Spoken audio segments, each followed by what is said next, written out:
TIAA is on a mission. Why? Because 54% of Black Americans don't have enough savings to retire. So in collaboration with big-name artists like Wyclef Jean, TIAA released Paper Right, new music inspiring a new financial future. With 100% of streaming sales going to a nonprofit that teaches students how to invest.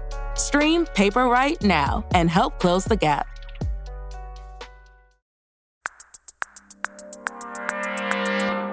Today on CityCast Chicago, let Chicago tell it, and we've got the greatest collection of architecture in the world, and trust me, we ain't afraid to tell it. We'll let you know about the Architecture Center, the tours, and there's even a whole architecture film festival coming up next week. But when we tell it, do we really know what the hell we talking about? Maybe, maybe not. So I called up Lee Bay, the Sun-Times architecture critic, and he's here with a glossary of terms to help us get to know Chicago's steel, brick, and limestone marvels and the stories hidden in their designs. It's Thursday, January 25th. I'm Jacoby Cochran, and this is what Chicago's talking about.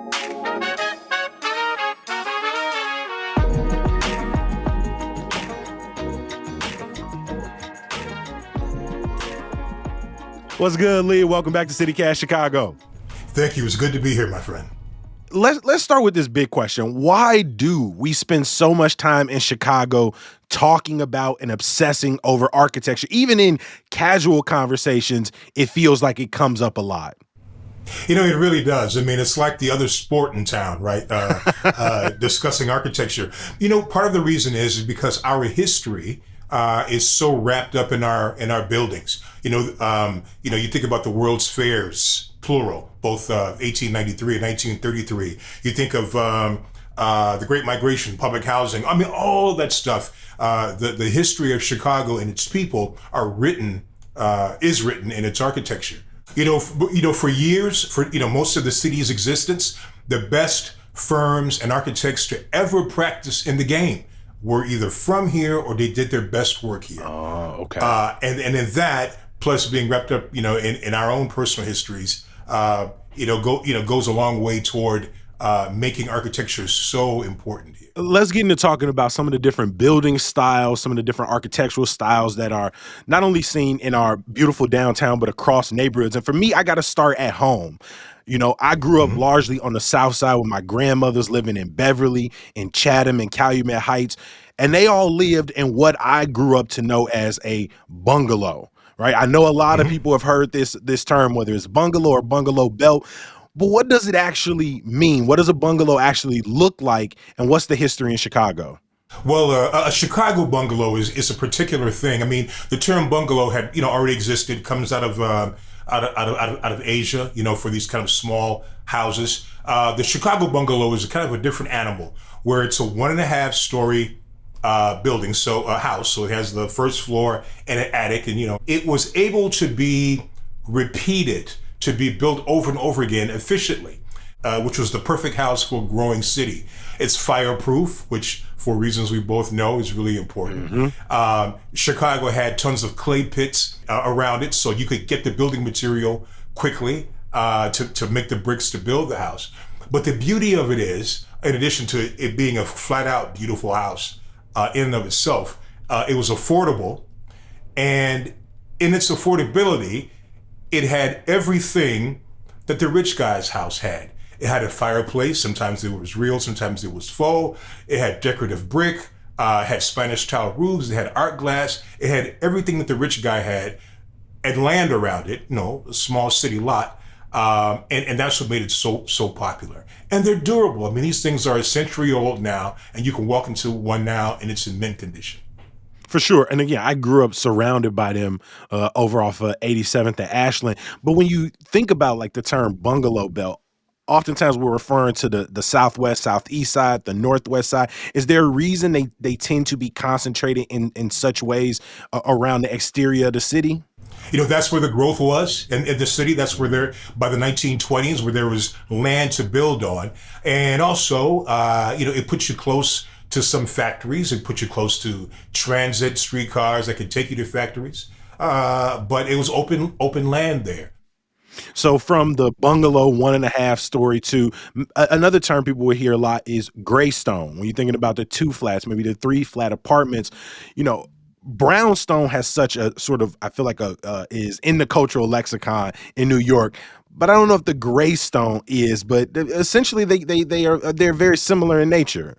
You know, they are. I mean, you get a little closer to the heart of the city, and where room is a premium. You can't build necessarily a ton of houses with land all around in the backyard, so you have to build efficiently. So you built these townhouses, right? And then the gray and the graystone is Indiana limestone, which is pervasive in this area. I mean, even the old Thornton Quarry is where you could get some of that stuff from back when the city was building.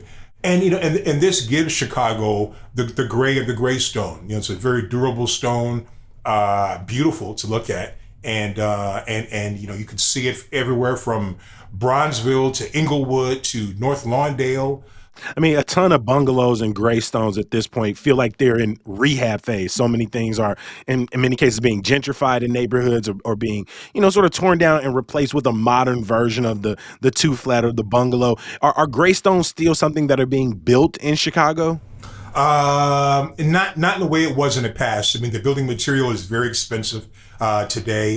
Even if you can find, I was just reading about Joliet limestone, which is different. It's a little more beige in color. How one of the few remaining Joliet limestone mines is going out of business. So you know, the mines are depleted. The expense, if you find them to build, it's kind of going out. So what you're having is, you know, synthetic stones and other things that are being used, or even recycling stones. There's a church in Antioch near the Wisconsin border, which unfortunately to me uses the exterior, stripped the exterior stone from St. John of God Church at 52nd. They used to be at 52nd and Loomis.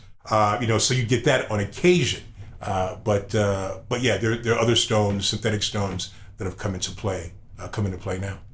We talk a lot about the bungalow and the graystone when you think about Chicago building out, but at a certain point, Chicago also started building up. When I think about high rises, largely were represented when you think about the construction of public housing. Yeah. And then also Chicago pioneered in many ways the proliferation of the skyscraper.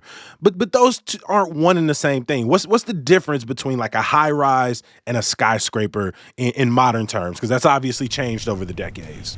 It has, and you'll get, you know, you can start a fist fight in a bar over among architecture types about what it is. But essentially, a skyscraper is a building that obviously is tall, but the exterior walls are not doing the work of holding it up, right? So what you have is a steel skeleton, or nowadays, you know, concrete skeleton. That essentially is the bones of the building and that allows it to achieve its height, and then it's clad in something, whether it's glass or some other material. Now, a skyscraper can be a high rise. But not all high rises are skyscrapers. Exactly. Okay. So how tall are we thinking when we start getting into skyscraper territory? Now that's another part that's going to start a fight, right? But oh my God, y'all fighting over a lot in this bar. Everything, right? Yeah.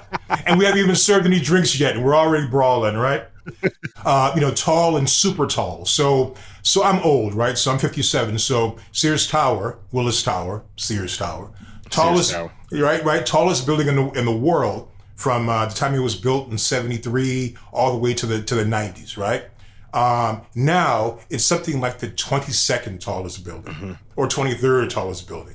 And so beyond the height of the Sears Tower, you get into the other category, which is super tall. So you think about Burj Dubai, some of the buildings you see popping up in the Middle East. So there's high rise, there's skyscrapers, tall buildings, Sears Tower, and then super tall, these slender, but just sort of astronomically tall buildings. Do we start escaping the high rise around 10 stories, 20, 30?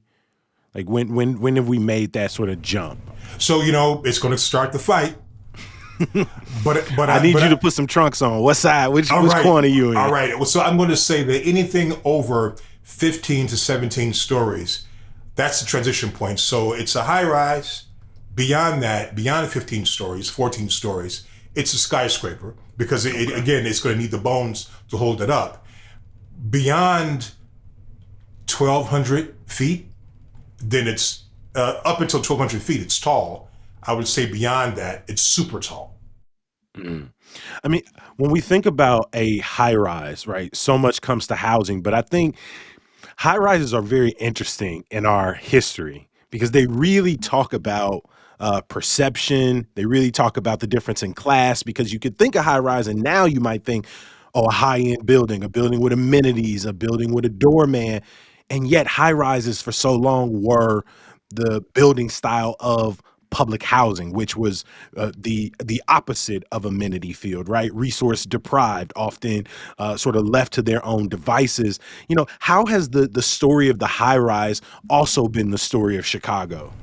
You know, that's a fantastic question because, and to complicate it even more, we were building residential high rises and commercial high rises that the ones that we know about, that we talk about, Marina City, Sears Tower, Sandburg Village, Lake Meadows. At the same time, we're building high rises for public housing. So, I mean, it's kind of like one contributes in the 1950s and 60s and 70s to essentially the rebirth of the city. Sears Tower, John Hancock, others. And the other high rise contributes to the worst parts of Chicago's legacy, warehousing the poor, depriving them of resources. And it's the same building type. It's the darndest thing.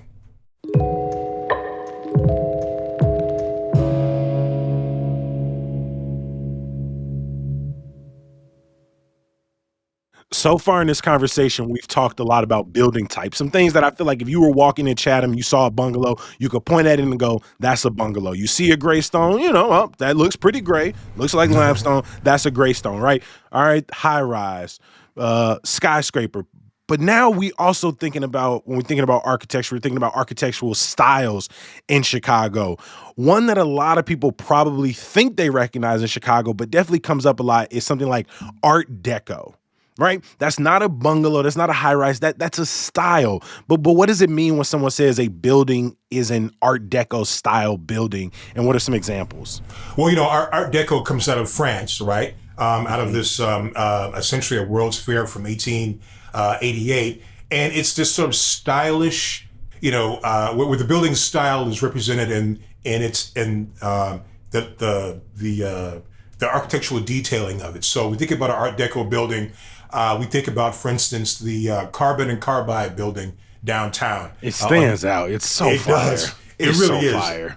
But then you got that, right? Mm-hmm. But then you also got my favorites in the book, Chicago Vocational High School, which the buildings don't look alike, but they are alike. They both belong to the Art Deco family.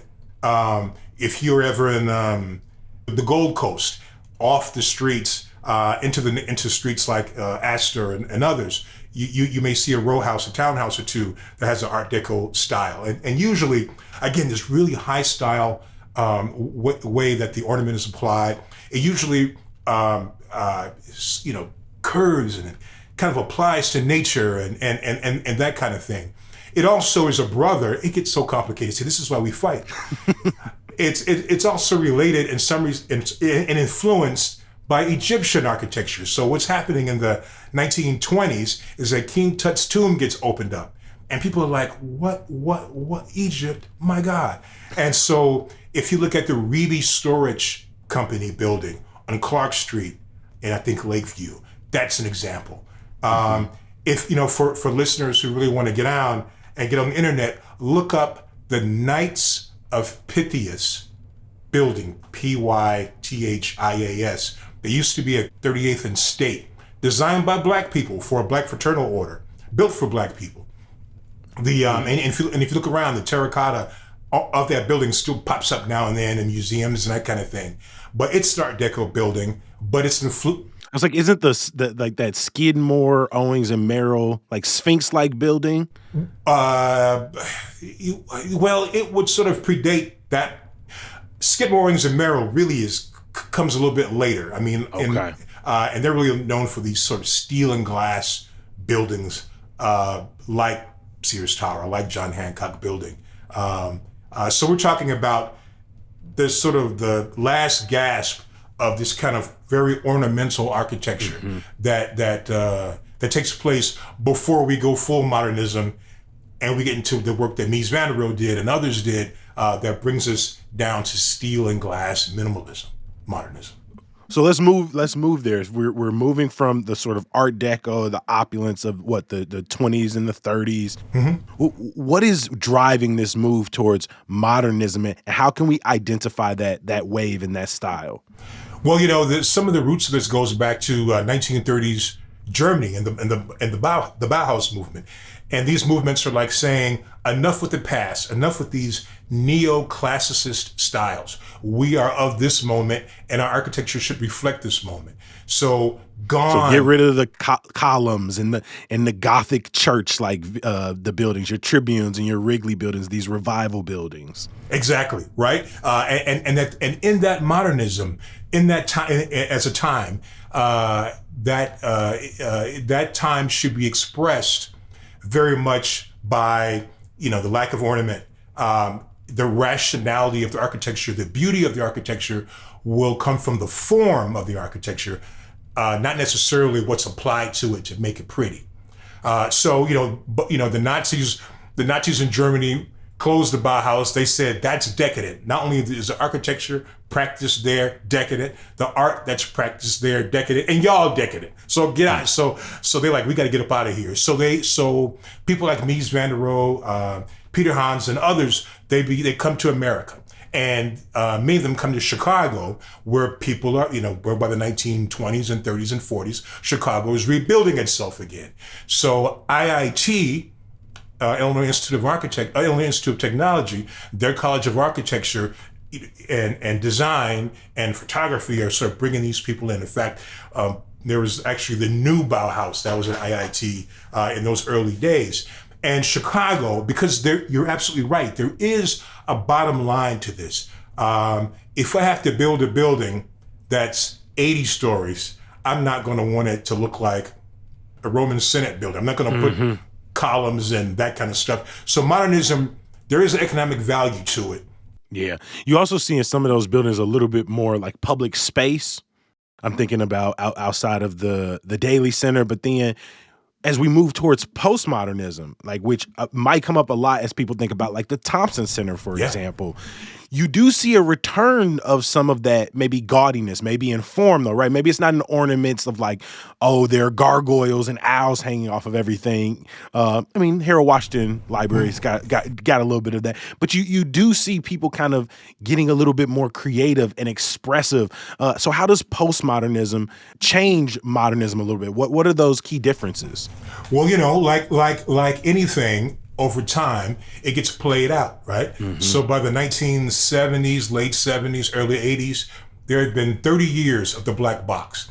And architects were coming in and they were saying, younger architects and even influential older architects were coming in and they're saying, enough of this, enough. It was cool back in the day, but now any mark and moron wants to build it, wants to be able to do this.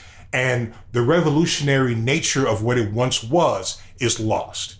So what happens is that the postmodern, after modernism movement, it wants to reach back and reclaim some of the things that were lost when modernism became in vogue.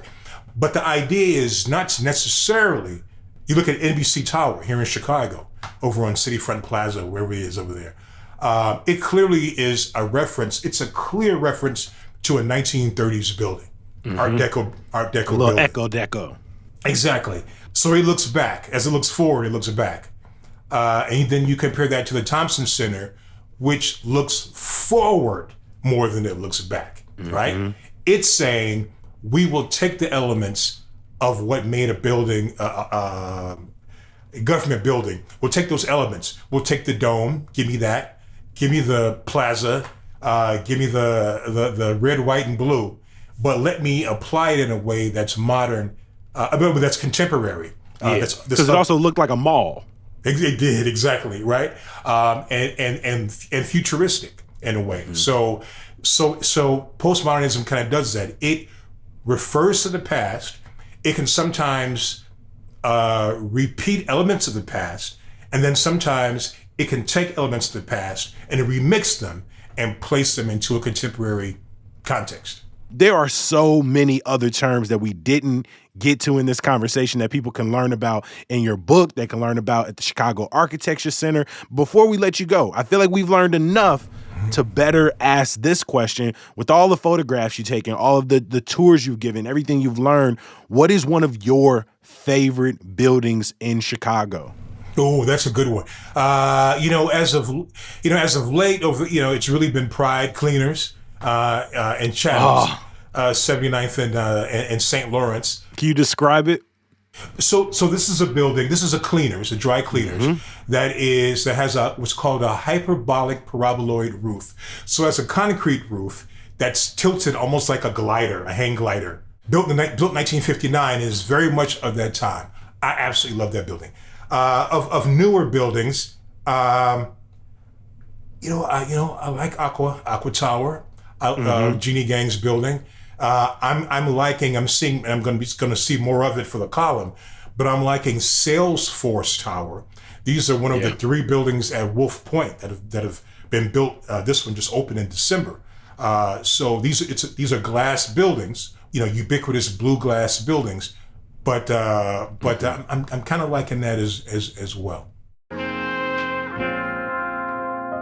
Lee, this has been a fantastic conversation. I am trying my best to learn more and more about Chicago architecture, just so I can sound, one, a little bit more pretentious, but also I can help guide people when they ask me, why is this building so cool? What is the story of it? And again, I love what you said. Chicago's story is being told in the evolution of our buildings. So thank you so much for stopping by and sharing a couple of those tales. Thank you, always. Thank you. Lee's book that I talked about earlier is called Southern Exposure, The Overlooked Architecture of Chicago's South Side. And if you want to go even deeper into some of these terms and buildings we talked about today, check out the Architecture and Design Film Festival from January 31st to February 4th. You can find a link in the show notes. Stay tapped into all that CityCast has to offer by bookmarking our website, chicago.citycast.fm. While you're there, subscribe to our Hey Chicago newsletter and save our number in your phone. You can always text us or leave us a voicemail at 773-780-0246. One more thing. Some good news. Shout out to all our friends over at the Chicago Reader, whose new podcast, The Sit Down, hosted by Chicago musician and creative Shawnee Dez, is available now. You can hear from loads of Chicago creators, from visual artists to chefs, organizers, and everything in between. I'll drop a link for you in the show notes, and much love to all our people over at the Chicago Reader. As always, we appreciate you for reading and listening. I know you only stuck around this long to hear some good, and maybe a potential blooper, but I want you to know, if you're still listening, I really, really sincerely appreciate you making us a part of your everyday, once a week. Whenever you got time to listen to us or read us, it means a lot to our entire team. We'll be back tomorrow. Peace.